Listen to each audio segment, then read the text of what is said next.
नमस्कार दोस्तों, आप देख रहे हैं जीकेसी यानी जनरल नॉलेज चर्चा।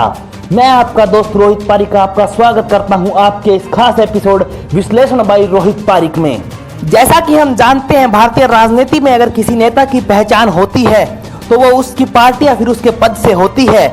लेकिन आज हम जिस शख्स की बात करने जा रहे हैं वो हरियाणा में किसी परिचय या पहचान का मोहताज नहीं है। उनका मिलनसार रवैया उनकी पार्टी है तथा उनका सुलझा हुआ व्यक्तित्व उनका पद। हम बात कर रहे हैं चौधरी जननायक देवीलाल के छोटे बेटे रणजीत जी चौटाला की। रणजीत सिंह चौटाला ने हरियाणवी राजनीति को बहुत ही करीब से देखा है। कभी चौधरी देवीलाल के उत्तराधिकारी के रूप में देखे जाने वाले रणजीत सिंह चौटाला ने उतार और चढ़ाव का वो दौर भी देखा है जहां आकर शायद पाषाण भी पिघल जाए और पहाड़ भी अपनी जगह छोड़ दे। जितना भी मजबूत व्यक्ति क्यों ना हो, टूट कर बिखर जाए, पर इनके ऊंचे संस्कार तथा जनसेवा की भावना ने इन्हें हर बार एक मजबूत बाउंस बैक दिया है। रणजीत सिंह चौटाला हरियाणा के सिरसा जिले के गांव चौटाला से संबंध रखते हैं। इनका जन्म सन 1945 में हुआ था। इन्होंने अपनी शुरुआती शिक्षा गांव के ही सरकारी स्कूल से की थी और 1963 में मैट्रिक पास करने के बाद स्नातक के लिए गवर्नमेंट कॉलेज ऑफ चंडीगढ़ में एडमिशन ले लिया। 1967 में स्नातक पास करने के बाद इन्होंने राजनीति में आने का मन बनाया। रणजीत सिंह पूर्व उप प्रधानमंत्री तथा हरियाणा के मुख्यमंत्री रहे जननायक देवीलाल के छोटे बेटे थे। पढ़ाई पूरी करने के बाद रणजीत पूरी तरह अपने पिता के नक्शे कदमों पर चलते हुए जनसेवा की भावना से राजनीति में उतर गए।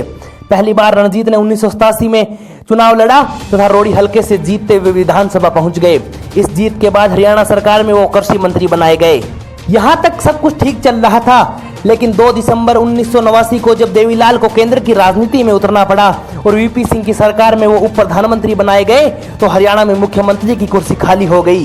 कुछ रिपोर्ट्स व राजनीतिक विश्लेषकों के नजरिए से उस वक्त रणजीत सिंह वो शख्स था जिसके हाथ में हरियाणा की बागडोर होनी थी, परंतु परिवार में टूट तथा कुछ साजिशों के चलते रणजीत सिंह को मुख्यमंत्री का पद न मिल सका।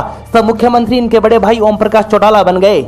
बताया जाता है कि उस वक्त पार्टी का बहुत बड़ा धड़ा रणजीत को मुख्यमंत्री बनाने के पक्ष में था, परंतु शायद नियति को कुछ और ही मंजूर था। जिस वक्त ओम प्रकाश चौटाला सीएम बने थे वो विधानसभा के सदस्य नहीं थे और इसीलिए 6 महीने के अंदर अंदर उनको विधानसभा का सदस्य बनना था।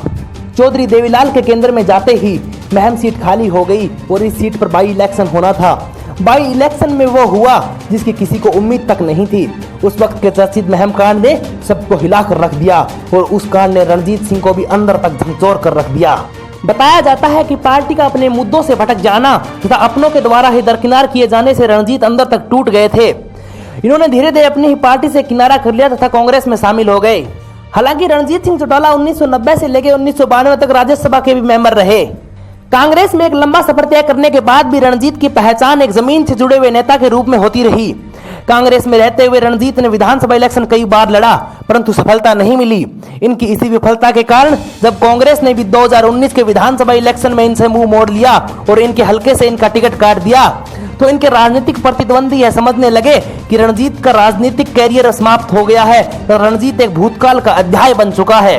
कांग्रेस से मिले दगा के बाद भी रणजीत ने हार नहीं मानी और अपने मजबूत इरादों और लोगों की अपील के बाद इन्होंने निर्दलीय प्रत्याशी के रूप में एक पर्चा भरा और मैदान में उतर गए। मैदान में उतरने के बाद इन्होंने एक ऐसा कैंपेन चलाया कि जिसने सभी को दांतों तले उंगलियां दबाने पर मजबूर कर दिया। उस कैंपेन तथा अपार जन समर्थन के बदौलत इलेक्शन परिणाम में इन्होंने अपने निकटतम प्रतिद्वंदी को करीब 20,000 मतों से पराजित कर दिया। जिनके नाम में ही जीत लगा हो वो इतना आसानी से कैसे हार मान सकता है। हरियाणा में उत्तर से पश्चिम तक और पूर्व से दक्षिण तक इस शख्स ने अपनी पहचान बनाई हुई थी। मुकद्दर इनको मुट्ठी में करना आता था और बंद अध्याय को कैसे शुरू करते हैं वो भी ये बखूबी जानते थे। इस जीत के बाद ही इनके अनुभव को ध्यान में रखते हुए और जन भावनाओं की कदर करते हुए हरियाणा में बीजेपी और मनोहर सरकार ने इनको 1 नहीं 2 नहीं बल्कि 3 मंत्रालय थमा दिए। आज रणजीत हरियाणा में पावर मिनिस्ट्री, हाउसिंग तथा जेल मंत्रालय को संभालते हैं। अगर बात रणजीत के पर्सनल लाइफ की जाए तो रणजीत के पिता का नाम देवीलाल तथा माता का नाम हरकी देवी था। इनके 2 बेटे हैं, गगनदीप तथा संदीप। इनकी पत्नी एक गृहिणी है। रणजीत 4 भाइयों में सबसे छोटे थे।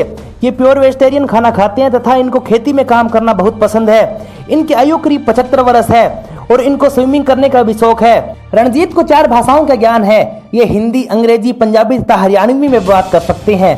हरियाणा के इतिहास में रणजीत एकमात्र ऐसे नेता है जिन्होंने अपना मोबाइल नंबर सार्वजनिक कर दिया है। इस नंबर पर कोई भी कभी भी किसी वक्त कॉल कर सकता है। और सबसे बड़ी बात, इतने लंबे राजनीतिक करियर के बाद भी रणजीत पर आज तक कोई भी कोर्ट केस नहीं हुआ है, जो कि अपने आप में एक बहुत बड़ी बात है। दोस्तों, हम मानते हैं कि रणजीत कॉन्वेंट में नहीं पढ़े होंगे, लेकिन लोगों के दिलों की भाषा पढ़ना इनको बखूबी आता है। एक साफ सुथरी राजनीति कैसे की जाती है, रणजीत के आज तक के करियर ने हमें सिखाया। जीत की खातिर आपको जुनून चाहिए, जिसमें उबालो ऐसा खून चाहिए। अरे आसमान भी आएगा जमीन पर, बस इरादों में मजबूत गूंज चाहिए। इसके साथ ही दोस्तों, अंत में इतना कहूंगा कि अगर आपको हमारी वीडियो पसंद आई है तो प्लीज लाइक करें, कमेंट करें, शेयर करें तथा हमारे चैनल को सब्सक्राइब करना ना भूलें। धन्यवाद।